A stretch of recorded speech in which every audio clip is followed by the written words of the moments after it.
So I first like to say happy Mother's Day to all the moms out there. I hope you had a very enjoyable day for Mother's Day 2024. We know the hard work and dedication that mothers across the world do each day to make families function. So we salute you from the podcast. We hope that you had a great day and that you continue to be healthy and blessed. This week, I'll be sharing with you an interview that I did with the Business of Surgery series podcast with Dr. Amy Vertrees approximately probably 6 to 8 weeks ago. And it released on her podcast a few weeks back. And I wanted to share this interview with you because we talk about my story, some of the things that I had to go through early in my career, and just some of the lessons learned over the last 10 years of practice. And I feel like this will be beneficial for many, especially those that are starting a new practice, as well as if you are graduating or early in practice. I want you to check out the home stretch, the seminar that I've recently. I want you to check out the home stretch, which is the seminar that I've done in collaboration with the Influent Network. It will be released at the end of this month, a great graduation present for someone who's starting practice, because we're going to talk about all the things truly that I've learned over the last decade, many of them that I've learned in the last 5 years or so. So it'll definitely give a head start to a new graduate trying to find their way around in the business world of medicine. Also, to give you a little background on this interview that we're going to be listening to today. So Dr. Amy Vertrees is the business partner. She's a general surgeon, but also the business partner with Amanda Hill from Guard My Practice, who you've heard on this podcast several times before. So Dr. Vertrees was supposed to be a part of our last interview, but was caught up in the OR and unable to make it. But this is another prime example of networking and collaboration and how podcasts can open up many different opportunities for your business and your personal life. So Amanda Hill, probably a year and a half or so ago now, she has a great program, Guard My Practice, with recorded videos that you can have just at your disposal to be able to review multiple topics that you encounter every day in your clinical practice. So through the relationship with Amanda Hill, met Dr. Vertrees, who is her, as I mentioned, business partner. From this podcast, from this interview that you will be hearing, this will be a panel discussion to be held at the American College of Surgeons this fall that I've been invited to speak at. So that's how having a podcast, forming relationships, collaboration can help to boost your business, no matter what it is. So I just want you to see that's one live, really tangible example of being in a podcast realm, establishing yourself, which will help you establish yourself as an authority in whatever you're doing. So if you want to start a podcast, feel free to reach out to me. I don't have a seminar or course, but I've taken to myself, and I know many people are out there willing to help you get started. So hope you enjoy this episode. Be blessed. Continue to give me feedback on what you like about this, what's helpful, so we'll know the content to build out for you. Be blessed. Welcome back. I am so excited to have Dr. Derrick Burgess. He is the sports doctor, and he has a YouTube channel and website and podcast, lots of different things that he's doing to serve the world. So I'm really excited to have all of his expertise on here. We're going to talk a little bit about some advice for the new attending. So this is going to be a great show. So Dr. Burgess, tell us a little bit more about yourself. Yeah, so thank you for having me, number one. I am 10 years into practice now, so not so new. I finished residency in 2012 from Howard University, and then I did a 1-year sports medicine fellowship at Cincinnati Sports Medicine and Orthopedic Center. And then I went into not on my own, but then I joined a practice for orthopedic surgery. So I'm currently at the University of Mississippi Medical Center, where I'm an assistant professor, as well as I'm a sports medicine physician. So that's where I am now. But we'll talk more about how I got here as we continue on in this interview. I completely agree because I think you have a lot of wisdom for the new attending from the lesson of hard knocks, or the school of hard knocks, I should say. Yeah. So let's start first about these new attendings that are going to a new practice. What are some of the things that they need to know to be successful in this practice? Yeah, so first, congratulations. That's a major milestone to finish any residency. It's a very exciting time in your career. It's a very nerve-wracking time, I'm sure, as well, where you're trying to transition and move family or move yourself and get settled in. And you're really excited to just get started on your own. I remember those last few months of training or the last year of training where you just want everyone to be off your back. You want to be able to do procedures on your own as surgeons, and you want to be able to practice medicine the way that you feel that you've been taught to practice. And then you get into practice, and I can remember those first few cases, and you look over your shoulder like, where's my attending? Because it's a certain thing to do a procedure when other people are interacting with you, but it's a totally different experience when you walk into the room and everybody says, "Hey, Dr. Burgess, welcome. What do you like? What do you use? What do you want? What do you?" And you're like, "What do y'all typically do?" So it's a lot to adjust to all at one time. But what I would tell people is make sure, number one, that you do your homework when you're choosing a job, because many times you're being sold dreams, to be honest. And many people want you because you're highly qualified, but they might not be ready for you when you get there. And that's something that I had to experience early on in my career with my first practice. Yeah, I think that's a great point too. There's a couple points there that I wanted to mention, which is first, residency is built to support us. Our Yes, success is their success.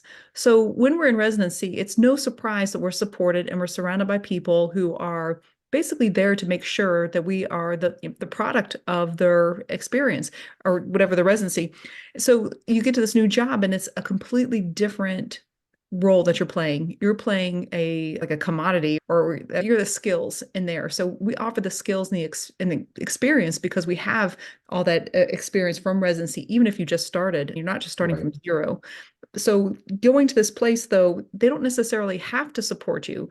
So tell us a little bit about what they should be looking for when it comes to, now I'm at this job and I've bought into their dream. I think it's a great way to put that. You could be sold someone's dream. How do you understand if it is a dream and whether it's a reality, like a good job they're going to? Yeah, so many times, as you mentioned, you choose a job after you've been there for sometimes 2 to 4 hours on an interview, or you might stay overnight and talk to people. And I would say try to talk to people outside of your specialty. Try to talk to people who have been at that hospital or at that job in the practice for a couple of years to understand what the hospital wants. Try to meet the administrators in the hospital so you can really get a feel of what they want. What are their expectations for your practice? Because their expectations and your expectations might be completely different. Just because you're a specialist, I'm a sports medicine specialist. I knew that when I started my job that I was going to do general orthopedics as well. So it's very important to know what they expect from you as much as what you expect from them.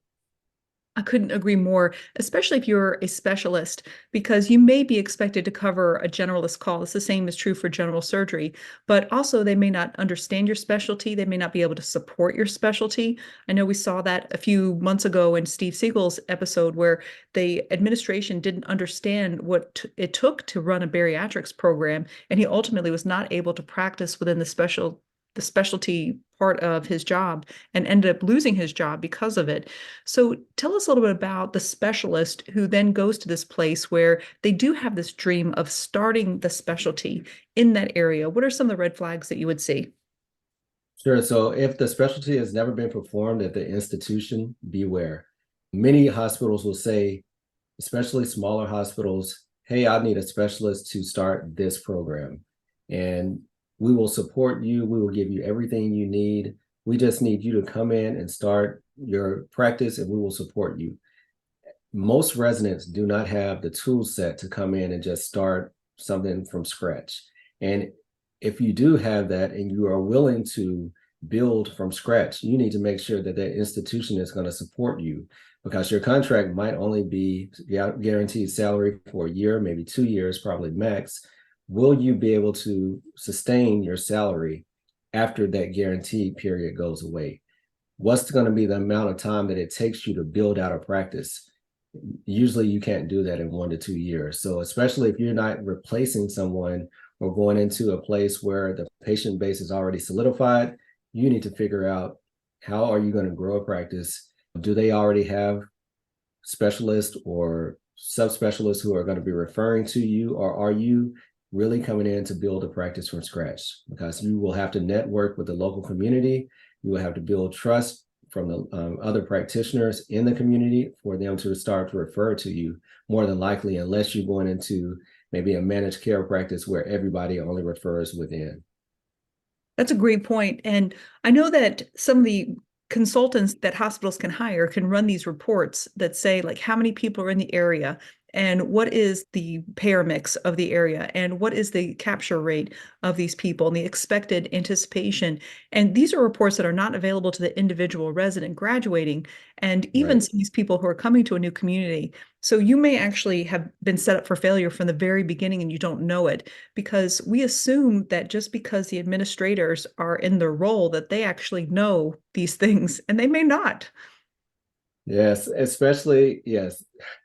Wow, that's a loaded one, because many times you are more specialized to actually run the practice and sometimes even run the hospital than somebody who's just starting a job, because many times there's a disconnect between the financials and how the day-to-day practice runs. So that's something that you have to be really, and you don't really know, more than likely, as a resident. That's one of the untaught things that we have to learn in practice, is how to run a business, how to run a practice, how to build a practice.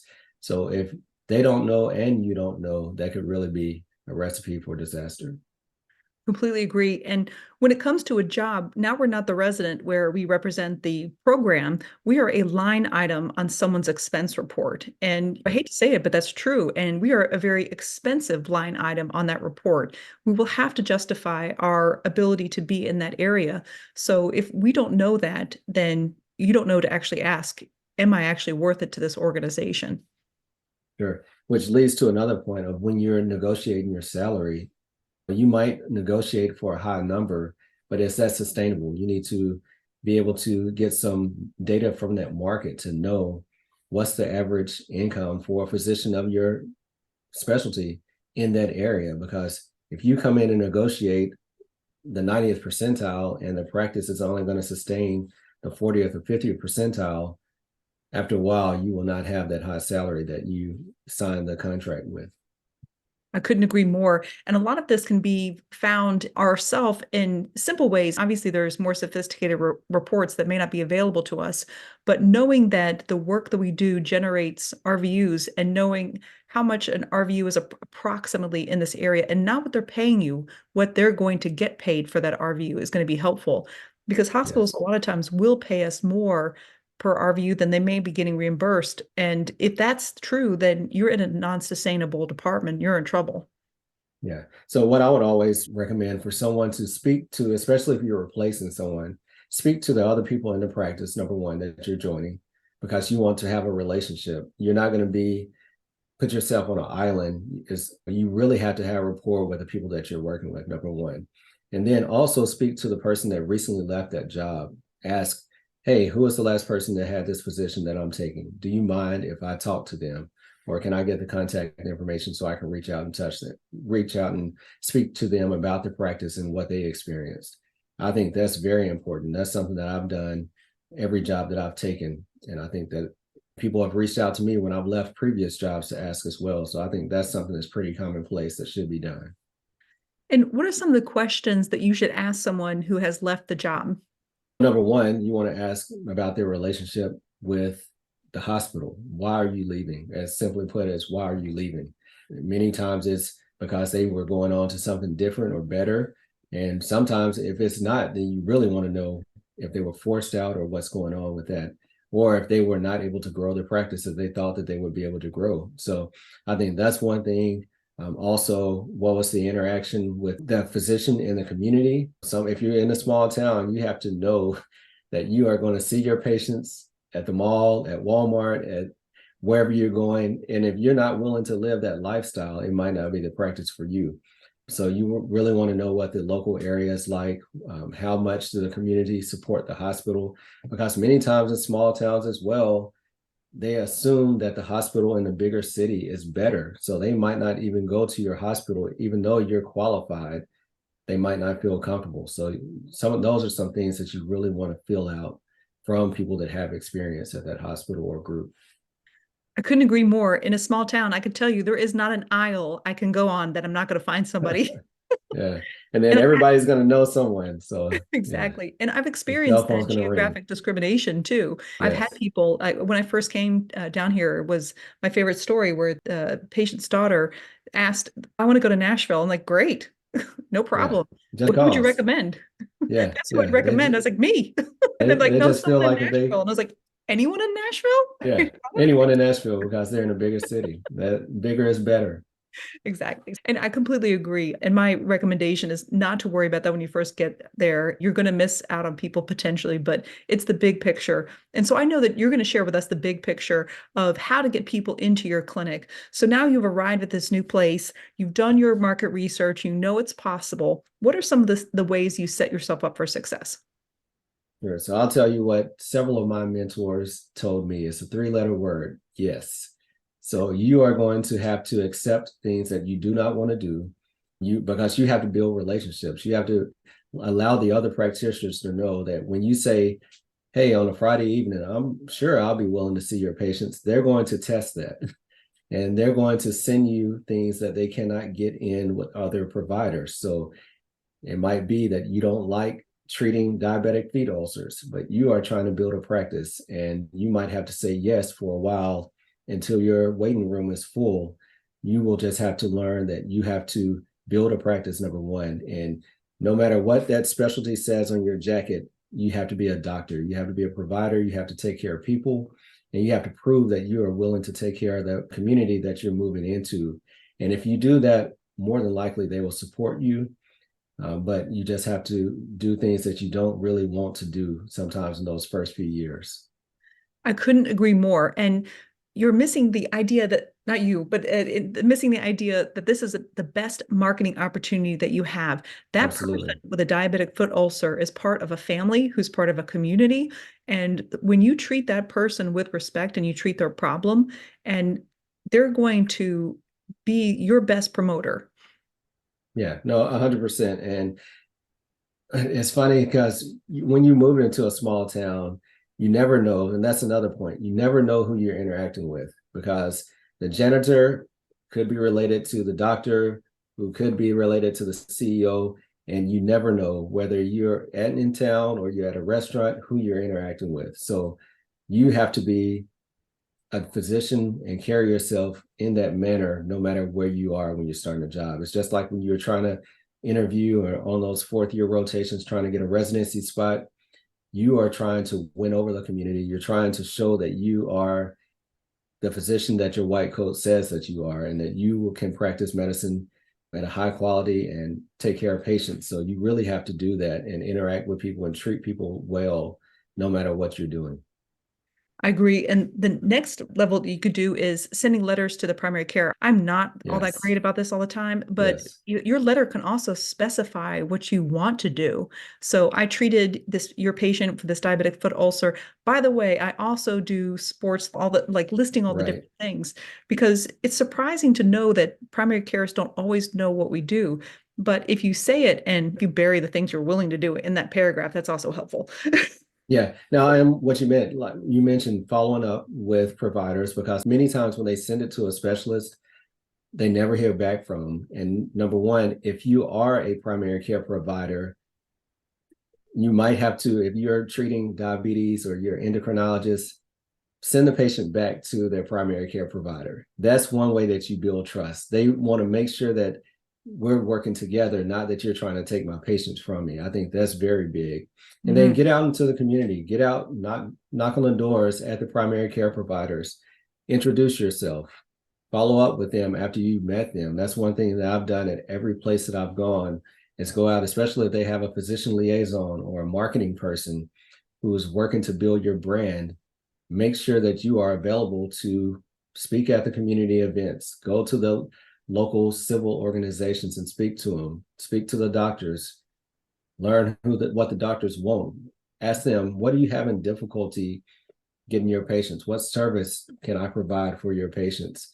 And that's what they're really wanting to hear, because everybody's trying to work together to treat patients. And many times They don't want to sit on hold for hours and hours at a time to try to get their patients referred. If you ever are a patient in the medical community, you will understand that the easier you can make it for a provider, the more patients you'll get from them. I couldn't agree more, especially as a lot of these practices are consolidating and saving money. They are turning to phone trees and lots of barriers between the patients and the providers. And if you could help bridge that gap, that's a very simple way to build your practice because they know their Yeah, patients are well cared for. absolutely. Absolutely. What are some of the other mistakes that you see new attendings make when they get to their new practice? So I think what mistakes? Number one, you want to make sure that you stay in your specialty or stay in your zone of comfort, especially early on. Don't accept things that you are not able to take care of, because I think that's one way that you can show that you don't have competence, is if you get in too deep and ask for help. At any time when you know that I'm not qualified to handle this, figure out, number one, do I need to seek higher level of care? Do I need to transfer this patient?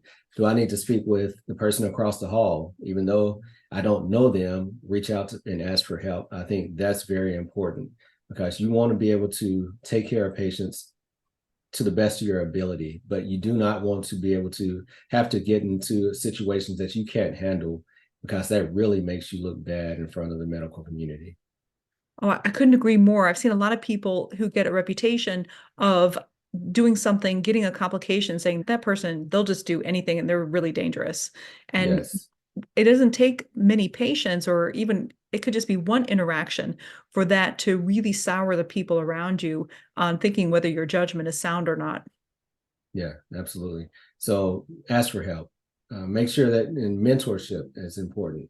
Making sure that even if you don't know anybody in the local community, go back to people that you train with, or reach out to your colleagues, people that are your same level of training. Because trust me, when everybody starts their practice, everybody has something that they want to discuss with somebody. Don't just let it drive you crazy or try to think that you have to do it on your own. Reach out to other people, discuss the case, discuss it with your attendings that you train with, ask for help. You would much rather ask for help ahead of time than asking for help when you're trying to treat a complication.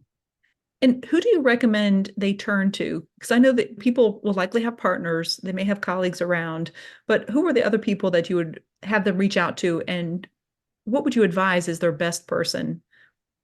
Yeah, so I think you need to be comfortable with people that you speak with early on in your practice, because sometimes, especially if you're new into an organization or new into a practice, you can seem weak, so to speak, if you're coming to them every time asking a question. So most organizations will have mentorship kind of programs built into their organizations, or specialty organizations, where you can be paired with someone if you don't trust people that you train with. Even going back to your medical school or your residency, I think would be a good place to start, or senior residents that you work with would be good people to start with, I would say.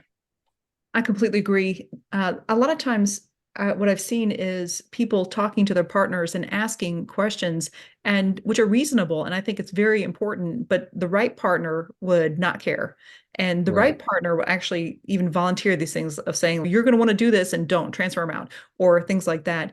But if you have the wrong partner or someone, and they don't even necessarily do it on purpose, I've seen this actually a lot, and it tends to be honestly a male-female interaction too, where there's a little bit of misunderstanding in general. And they ask a lot of questions, and there's, oh, this person just doesn't know what they're doing. And over time, it creates a discomfort with this new provider, and it's remarkably unfair. So I definitely agree being careful about the amount of questions you have until you've developed that relationship, until you've developed a level of trust and who you are, and you're able to show them who you are before you start turning to them for everything. Yeah, absolutely. And it's very tricky. You want to be a resource for them as well, because if they trained 15, 20 years ago, you should have new information, not necessarily better information, but new information. And you want to present it as that, to start dialect, to start conversations, to open dialogue where you can ask questions, they can ask questions. But yeah, you don't want to just be the pesky young doctor who's always interrupted my clinic. I can't get anything done. You might as well just send me the patient, which is what they want you to do many times anyway. Exactly. And I cannot tell you another mistake you may make is saying, I talked to all of my mentors but you, and here I'm telling you Right. information because I didn't feel like asking you. So Yeah. there's Yeah. definitely a fine balance in all of that. Yeah. It's very tricky, especially the more we talk about it. It's very tricky, but you don't want to just isolate yourself. And that's a very important of choosing a practice that you have a good relationship with. And you want to try to fill that out to the best of your ability, even after the interview. You might not meet everybody on interview day, but make sure that you either make a second trip to go down and meet people, or you get information. You can email them and call them. And more than likely, if they want you, they'll be doing the same thing for you. Yes. Can we just talk about this idea of this is essentially like speed dating on the internet, where you're like, I Yeah. think, what is swipe left, right? I don't know. I've been married 25 years. I don't know any of this. Yeah. But you basically meet them online, date them online, have a first date, then get married. That's it. And sometimes it's that quick, because think about it. When you're interviewing, you're either a resident or a fellow. Your vacation days are very limited. Your ability to get off a service, especially during a fellowship or your senior year of residency, can be difficult. So you're doing all of this and you're going to multiple places and you're comparing places, and they're not all the same, and you're trying to figure it out. So this is something where you will literally be at a hospital maybe 2 to 4 hours, and they're going to take you out in the community and they're going to take you to dinner and they're going to distract you with all the glamorous things, and you don't really have an opportunity to talk to the OR director or talk to the practice manager or talk to just people walking up and down the hallways. You're in and out, you shake hands, and if they like you, they're presenting you with a contract. Don't be wowed by the numbers on the page. Stay focused and try to learn the ins and outs of the practice, but it's very difficult. As healthcare providers, we spend a large portion of our lives focused on our training as well as taking care of other individuals. But I'm calling a timeout, because life can change in an instant. We know it's difficult to fathom that a sudden illness, injury, or death could put you and your family in a devastating financial situation. But that's where Dr. Stephanie Pearson and her unique team of advisors at Pearson Ravitz come into play. They focus on empowering physicians like yourself to protect your most valuable asset, your income, and life's most important people, your family. So go to pearsonravitz.com to make sure that you are protected today. So take us through now your experience, because I know that you as a new attending went to this place, you were promised a dream. What happened? Yeah, so I'm currently on my third job. I came out of fellowship as a specialist, sought out by an organization that wanted to build a sports medicine practice. We were supposed to expand the practice, start new locations. When I arrived, none of that stuff was ready, which really impacted my ability to build a practice. So they were supposed to be went to a place where they were expanding the practice, starting new locations. And when I got there, that had not happened. So that impacted the ability to build a practice with other providers already there and trying to expand the practice. That doesn't always work. So that didn't work out. So within the first year, really within the first 6 months almost, I'm looking for a new practice. So imagine the impact of you finishing a residency program, finishing a fellowship, you're excited to get your career started, and boom, it almost implodes all in your face. So I was back in the job search again. So I looked for, this time I made sure that I found a place that had a need for me as a provider and was trying to build something that would be tangible for both of us and that would be beneficial for both of us. And I found that in a small community hospital. And I practiced there for 9 years. I was able to establish myself as a sports medicine physician. I was able to build a practice. I was able to learn the art of medicine, so to speak, and learn how to be an orthopedic surgeon, and even got involved from a leadership standpoint with administration in the hospital and was medical staff president. So I learned a lot, but it was tough early on and I had to bounce back. And leaving that first job, starting a new job, all within that first year, I didn't know who to talk to, like I was talking about. And I just made sure that I was over prepared for everything. I made sure that I was really focused, because many times if you lose a job and you haven't passed your boards, you have to be able to be in a practice for a couple of years as a surgeon to be able to collect boards, to be able to pass from an orthopedic standpoint. So it can be your career come to an end that quick. So that was my experience. And I stayed in that practice. Now I'm in a practice where I'm very specialized at the university, treat sports medicine. I do mainly sports medicine, but when I was in the community, I did a lot of general orthopedics. So yeah, it's been a long road, but in 10 years, I feel like I've learned many valuable lessons that never would I have known anything about coming out of residency. I couldn't agree more. You can get lucky and get the job that you want that has the right balance of specialty in general, or only specialty, and you stay at that job, and every job after that you've had honors your specialty. But if you go into that specialty job and now they don't need that specialty anymore, or you're that expensive line item that's cut, and now Yeah. you have to do locums, they're going to want some of that general base, whether that's orthopedics or general surgery. And we've seen that also in the podcast with Dr. Bauer a few months ago. So we really have to be thinking about not just the job you're getting, but the next job afterwards. What are the consequences of what happens, especially in this environment? You can go to a great place and be the first in and therefore the first out. And that can be devastating if you don't even get a year of experience at a place, because if it takes you a while, then your next job is going to be difficult with credentials and all the other things because you may not be board certified. Especially, I think orthopedics, you guys still have to submit your cases before you can get board certified, right? Yeah, it's about a 2 year process to really complete everything.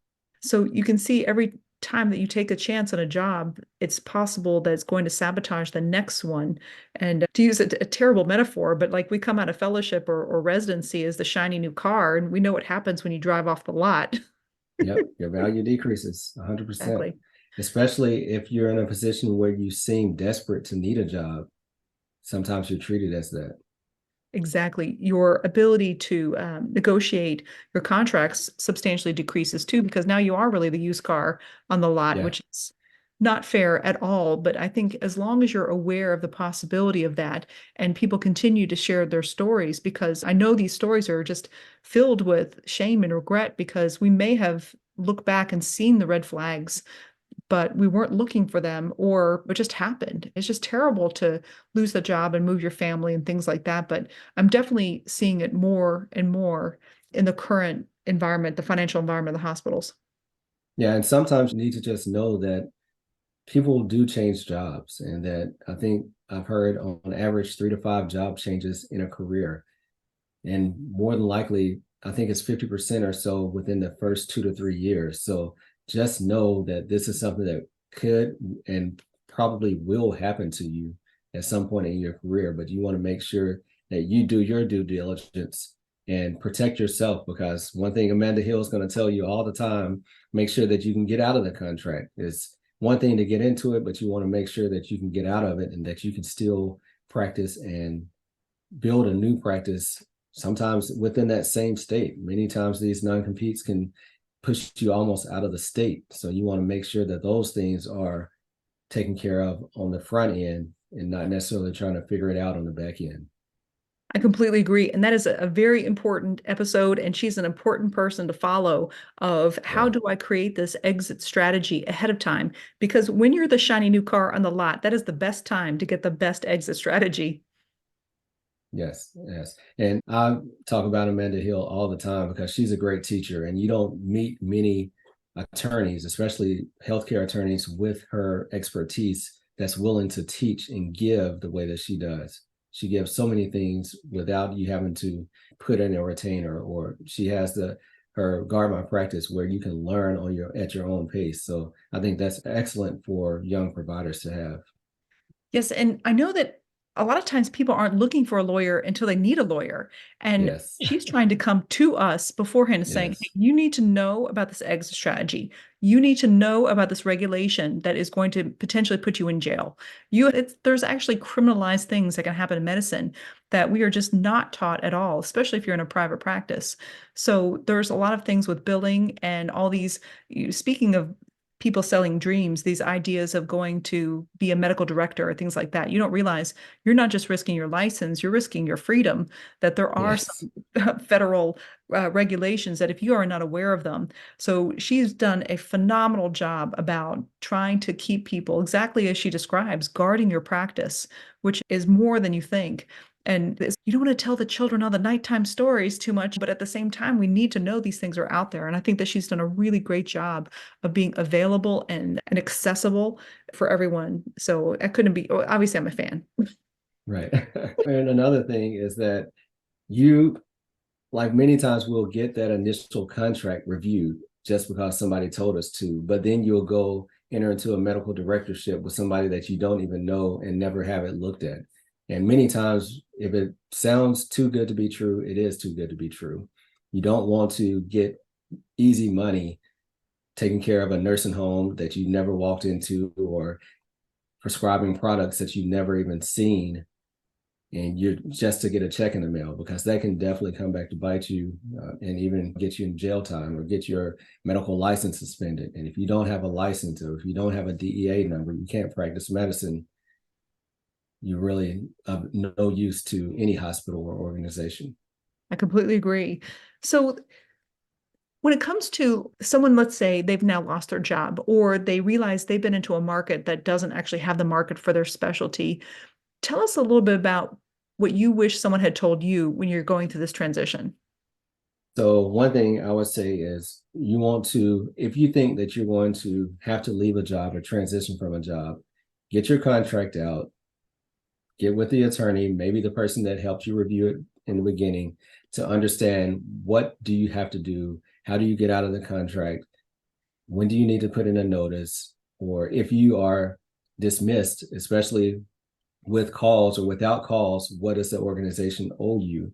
And you want to know that before you start negotiating, because many times this stuff can happen within 48 to 72 hours and you have to make a decision.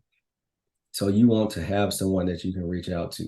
And then you just know that contract, because I can tell you my first contract, you get the contract and you flip, where's the salary? Boom. Okay, that's what I'm looking for. And then you just browse through the rest of it. That's not the most important part. There are many lines in that contract more important than your salary. How much leave do you have? What happens if you get released with or without cause? Tail insurance, things of that nature. Those are all very important and can cost you more than your salary. I couldn't agree more. And Amanda does a great job of explaining all of those things. But when it came to you're now suddenly without a job, what did you need to hear in that moment? And whether it was told to you or not, what is it that you needed to hear in that moment when you found that your position was now eliminated? So I needed to know that I deserved to be where I was. I needed to know that I did not do anything wrong to be in that situation, and that I was very capable as an orthopedic surgeon, as a new surgeon, and that I would still be able to be successful in the field of orthopedics, because I think all of those things came to question and were running through my mind over and over again.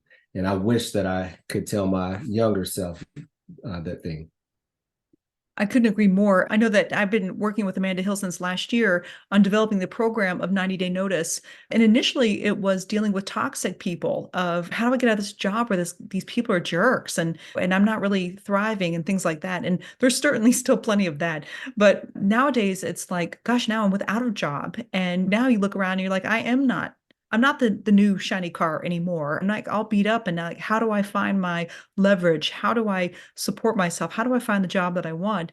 And we really take them through first, really the mental aspect of saying that, you got to remember who you are. I think we forget in these instances where we feel like this rejection, the shame, and we completely forget all that we have accomplished to get to this point. We're still the top 1% in the educated world of where our potential is and all the things that we've earned up to this point. And it's also a framework of how you're going to find that job, just like you alluded to. If we're looking for a job like a broken down vehicle, you're going to get something terrible versus Yeah. saying, like, all right, that didn't work and this was the wrong lot. Now I'm going to go to this one who is going to be able to see this. And a lot of times we just don't see these aspects because we're so isolated in where we're at. isolated either geographically or within our mind because we don't want to share the fact like, hey, I lost my job. I mean, what's wrong with me? Yeah, and I think this is also very timely for the match, right? Um, just because you didn't match into the specialty that you wanted, or you did not match at the institution that you wanted to go to, it doesn't make you any less valuable. It might have not been the right time for you. I went unmatched in orthopedics. I did general surgery for a year, reapplied while working, and I had to work my way through that. But all of these things, we many times keep receipts in our mind, and we take the bad things to prove to ourselves that we are not worthy. And especially if you've already had a hard time getting into that field, when something like what I went through early in my career, it can break many people. So thank God I had faith and I had a support system around me to help me walk through that. But it can be difficult. I agree. And we're not really taught how to support ourselves and how to really direct our mind and to find the useful things that will help us out. Because most of the time, we're just trying not to die. That's essentially our brain is wired that way. Just don't die. I don't care if you get the match or if you're happy. Yeah. Yeah. So it takes some purposeful direction and help to see our own limiting ideas of what's happening with whatever experience that we have. And you're absolutely right. The match is not the be all end all. And luckily, people like you and other people around are saying that happened to me and it's not a big deal. And you Sure. just get back up and move. And I think that's really important for us to continue to share those kind of stories. Yeah, and I think we talked about mentorship earlier, but community is important. I know as I was walking through this, you disconnect from people because you don't want to share your downfall. Now I feel confident enough to share what I had to go through. But when I was going through it, did I want to reach back out to my co-residents and co-fellows and say, look, I'm looking for a job. Can somebody help me? No, because everybody's excited to be starting their own practice and you just want to fade into the dark. But that's the opposite of what you need to do. That's when you need to reach out for help. That's when you need to connect with other people, because community is where you're going to find safety many times, and finding like-minded people like you. There's always someone else struggling like you, what you're going through. But if you isolate yourself, you might never find them. I couldn't agree more. That urge that we have is the exact opposite thing that we need to be doing. So tell us a little bit about how you started getting into the world of podcasting and reaching out there. Was it all the things you experienced, or what did you, or what led to you going down this path? Sure. So I think it's a lot about the things that I had to overcome and things that I experienced, as well as my willingness and desire to mentor other people, both teenagers, young adults, and my colleagues. 2020, when COVID hit and the world stopped and slowed down, that's when I felt that I started to educate myself a lot about financial topics and, excuse me, the field of medicine overall, and things that were going on that other doctors were doing outside of going to the hospital every day. I thought that you're a doctor, you play that role, and that's all you do. And we're taught to stay in our lane so much in the medical field. And being able to connect with Dr. Peter Kim and other people like him and see that there were physicians doing entrepreneurship, I was really excited by it. And I wanted to share my own experience in that way. I couldn't agree more. I was part of in the last 5 years participated in the or not participated but watched the passive income MD his leverage and growth summit, and I know a lot Yeah. of us started in 2020 and it opened our eyes to the fact that we are more than just physicians, and it actually has led a lot of us to become better physicians because of it. It's not necessary to leave medicine to have these side pursuits, but it's to expand our appreciation for the world, because a lot of these entrepreneurship journeys do have the common themes of failure and getting back on and figuring out who you are and seeing your path and your purpose in the world. So I definitely think that Peter Kim, to his credit, and the Leverage and Growth Summit and Pranay, they really helped open our eyes to what was available outside of just medicine. Yeah. And being able to say, hey, I'm a physician and I'm an entrepreneur and I'm a podcaster. It took me a long time to say that. I remember I launched my podcast and I wanted people to listen to it, but I didn't really want to tell them that it existed, because of, am I cheating medicine by doing other things? And you Mhm. can fairly treat your patients and take care of your community and take care of yourself, as well as do other things of this nature and balance it all out. It's definitely a tough time because with people leaving, when we've lost 10% of physicians, there's a cult aspect of it too, saying, what do you mean you could leave too? Like you can't Right. leave. And I definitely think that we have to really look closely at the culture that we have created in medicine, that we are allowed to pursue other pursuits and that will make us better physicians, that when we allow ourselves the potential, like you can quit. And then you start to realize, no, I did this for a reason, not because I have to. And that's a really important distinction I think we all have to make for ourselves. And I think this all goes into helping prevent burnout or combating burnout, because I think burnout is not necessarily that we're being overworked.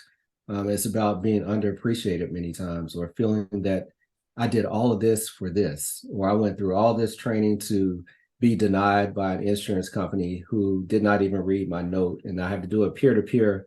And I get on the phone for 15 seconds and they say, oh, okay, it's approved. So we have to go through so many things in the medical field. This is something that I do for myself and I do for others. I'm serving a community with my podcast. I'm serving a community with mentorship. And I feel like that overall gives me self-worth that sometimes medicine can't necessarily give. I completely agree. In so many aspects, we feel powerless to fight the insurance companies and the government and our own microscopic administrative level where we're at. But the ability to find your own purpose and to really explore what you're good at and serving the world in a greater way is definitely something that inspires me as well. Absolutely. So tell us a little bit about your podcast and your YouTube channel and things like that. Who should be reaching out to you and what will they find? Sure. So, Time Out with the Sports Doctor podcast is where I say life, sports, and medicine intersect. We have three main pillars. We're here to help you strengthen your mindset, help you grow your assets, and help you achieve, first define what success means for you, and then helping you achieve that. I interview other physicians of all sorts, entrepreneurs, athletes, former athletes. Sometimes you'll check all the boxes, and that makes it even more fun. But I'm really here to share information as I learn it, to share my story, to show that you don't have to be perfect to be successful, that you don't have to check all the boxes that some people might check on their application to be able to get into medical school, to be able to get into orthopedic surgery, to be able to be successful as a doctor. And I want to be a beacon of light, so to speak, for some people that are struggling along the way to achieve what they want to achieve. I love that. I think that's such a great mission. And I completely agree. Like, we're not the boxes that we check. I think that we need to find out who we are and be more of ourselves. And that's actually what's going to lead to our success more than looking at someone else's definition and filling and checking those boxes. Absolutely. Okay, so I will put the links on there too. So for your YouTube channel and your website and your podcast. So Dr. Burgess, it was so great having you on here too. I think this is going to benefit so many people who are going to listen. Thank you very much. And congratulations to you. I saw 60,000 downloads. That's a major accomplishment. How many years into podcasting now? I think I started in November 2022, I think. Okay, great. But yeah, Yes. every week, every Monday, there's an episode. So it's Yeah, I'm a definitely, Monday podcaster too. It's a yeah, labor of love for sure. it's a labor of love. And so you really do have to enjoy it. And I can tell that you do, and I certainly do as well. So Yeah, great. Thank you for continuing to support this podcast. If you enjoyed this episode, then please leave a 5-star review. And if you haven't done so, subscribe so you continue to get the updated episodes. Until later, peace. Hey, time out with the sports doctor. Keep our head right in the game. We ain't never stopping. You are now tuned in. Trust you don't want to miss. This is where life, sports, and medicine